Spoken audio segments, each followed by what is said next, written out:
نحمده ونصلي على رسوله الكريم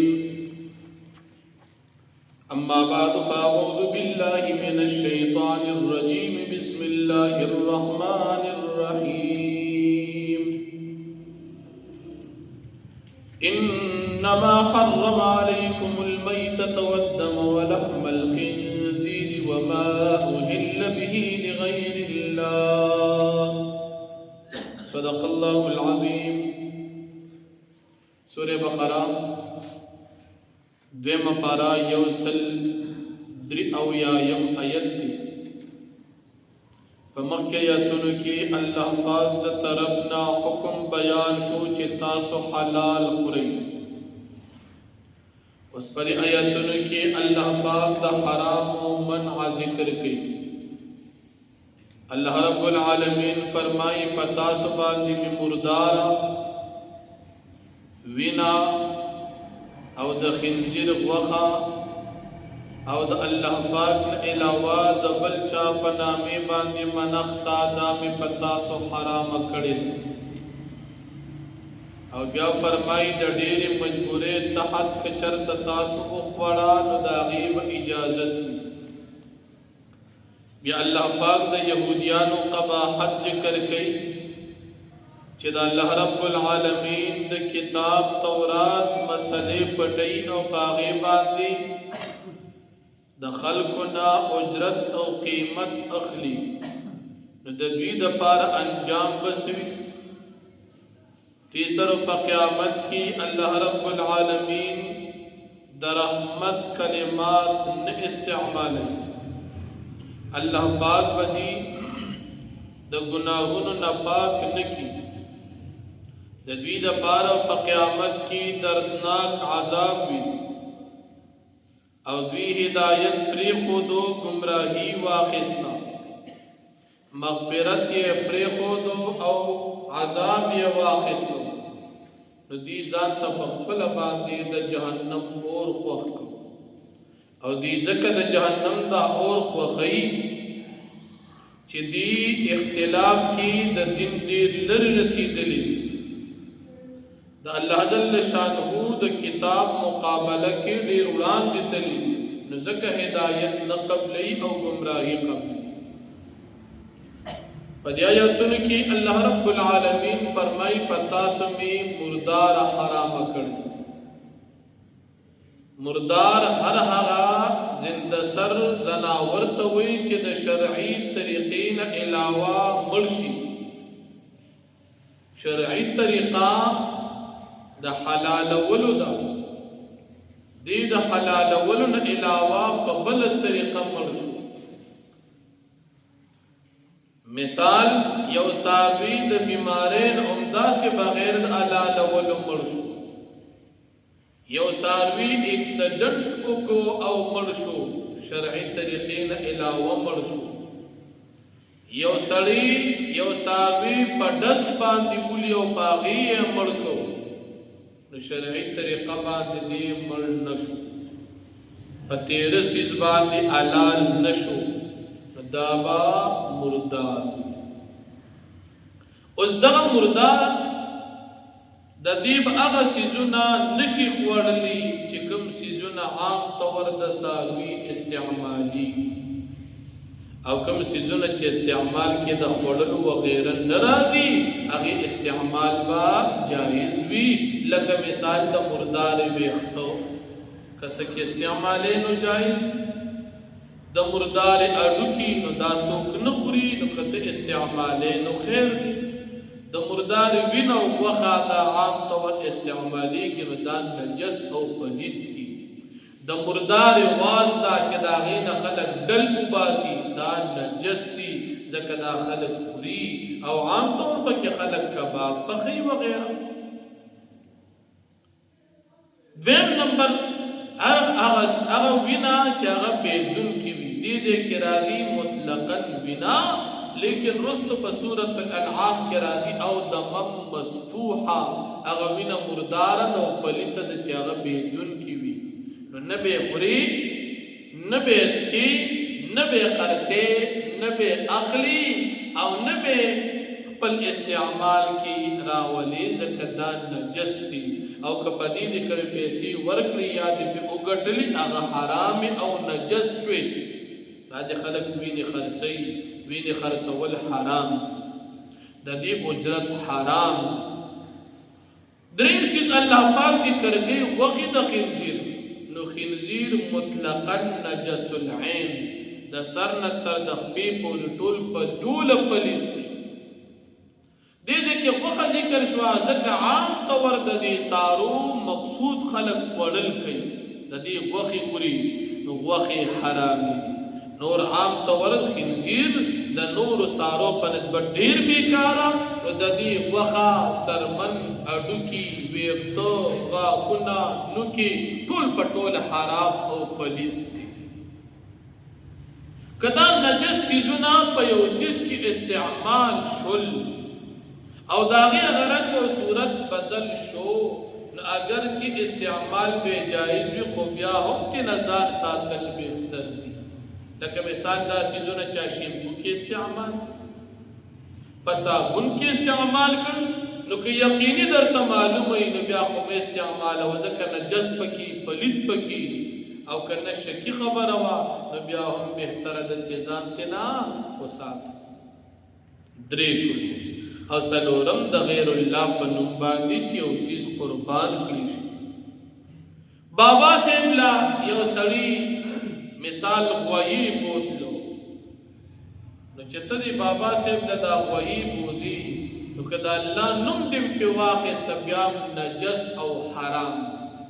ولی دا الله په نوم اخیستلو باندې دا حرام حلاليږي نه. شاه عبدالعزیز محدث دهلوی رحمت الله علیه فرمایي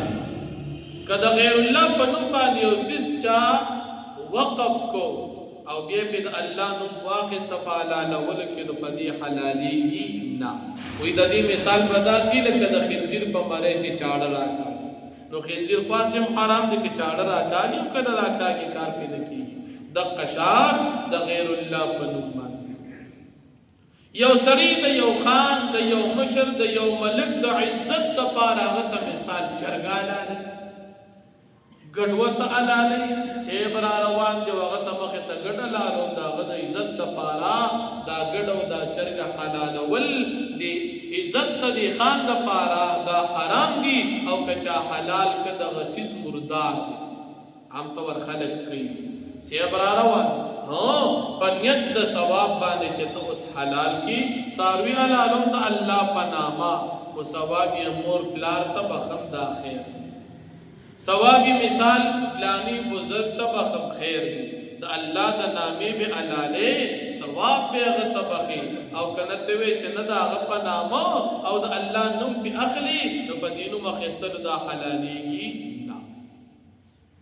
نن سبا عام طور خلق نجارتون تداکم منختی وڑی ناگر چی دی دا ثواب پا ظاہرن وی خداکار دا ثواب نی که دا ثوابی نو پا کلی کی پا فقراو پا یتیمانان ولی نخوری دا غریبانان منجوران تا دنیا کې صرف کار شو او دا غریبانان یوازې تا ته من ته زیارت کې ملاويږي بل ځای کې دا فقراء او غریبانان نشته.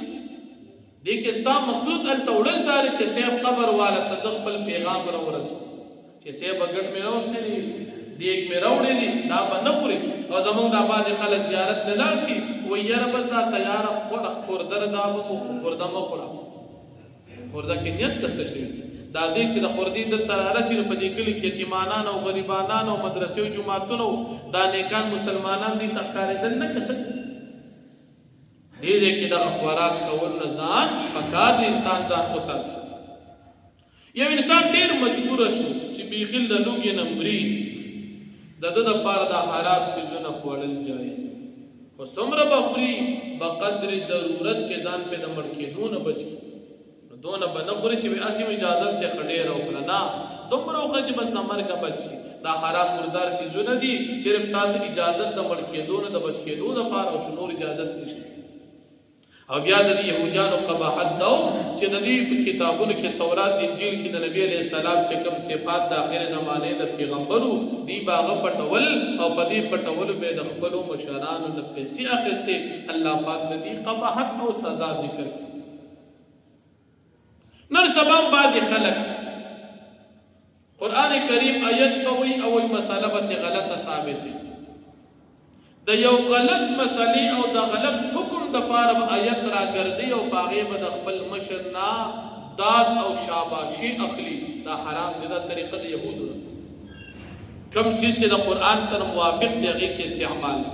چې د قرآن کریم او د شریعت خلافي هغه د پاره آیت متاوا مسئله آیت تراواړو آیت برابر کې کټیک و خو جایز بشو کټیک نه ناجایز بشو. باج خلق د گمراهۍ د پاره دلیل راوړي هغه د پاره خپل آیت ذکر کی او خلق دی ګور آیت کې غني آیت د خپل طبيعت خلاف نه ګرځي او خپل طبيعت چې دی هغه د پاره آیت دلیل راوړي. حالانکه شریعت ته خپل طبيعت برابر ہے شریعت به د خپل طبيعت مطابق کې نه چې طبيعت کې رسیوي هغه ته آیت پیدا کې نه دا کار صحیح نه. نو الله جل شانه فرمایي انما حرم علیکم المیتۃ یقینا حرام کړی الله پاک پتا سو باندې مردار. دا کوم خلک چې د احکار کې او پټس باندې دا سیس کولی دا ګول مردار د احکاریان اکثر د چروټو پکیا چریزي پیدا کړی یو نسواله یو میلا او باغې باندې احکارونی چې ورشي راوالي بس احکار نو کجوندې دي ګرګړو چاړه دي پیراک کو حلال او که پټس باندې مرشي دا مردار دي دا نه خوري. ځکه تاسو خیال کړی دي چرو کې خپل تیروال نه دي پسې شاته د بارود زوري چې دې د احکار کولی او دا سری شو ویني ته وبېږي نو دا د دې بارودو په دې زور باندې دا به داسې چې لکه غټکان یا په لرګي چې وي نو کان او لرګي تیر نه دي او دا سیس په مړ شو او ویني شو دا د ډیر زوروالي د وجه مړ شو دا په مرداري او ښکاریان په دې کې په حرامو کې مبتلا دي.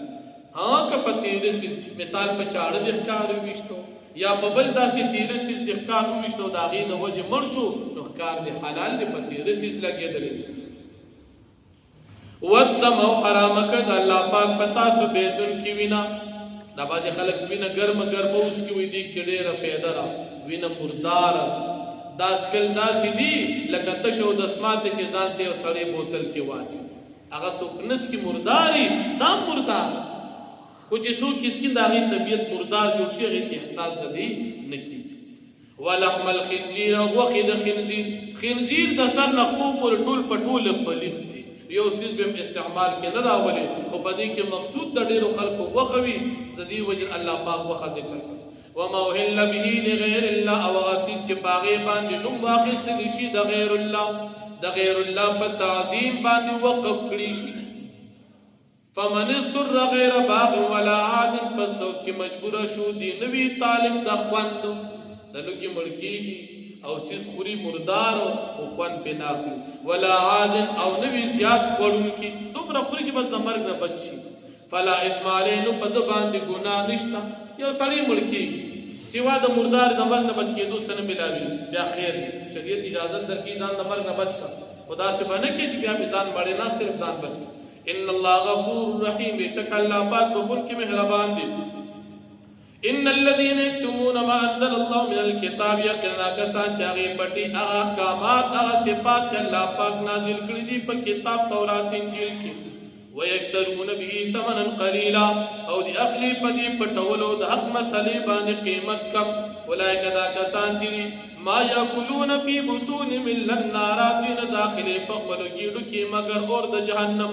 ولا يكلمهم الله يوم القيامه او خبر بون کی د دوی سره الله پاک د رحمت په ورځ د قیامت باندې الله بو ته جواب وسوي ولا يزكيهم الله پاک په پاک نه کی دوی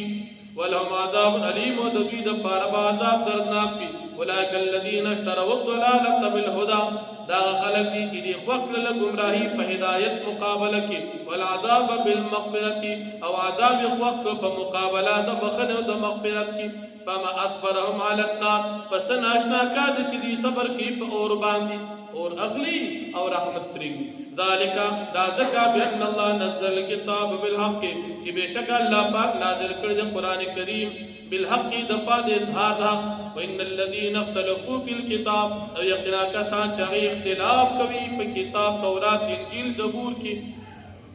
لفی شقاق بعید خامقات وی دی پزد لری کی د هدایت او د حق نه واخذ او الحمدلله.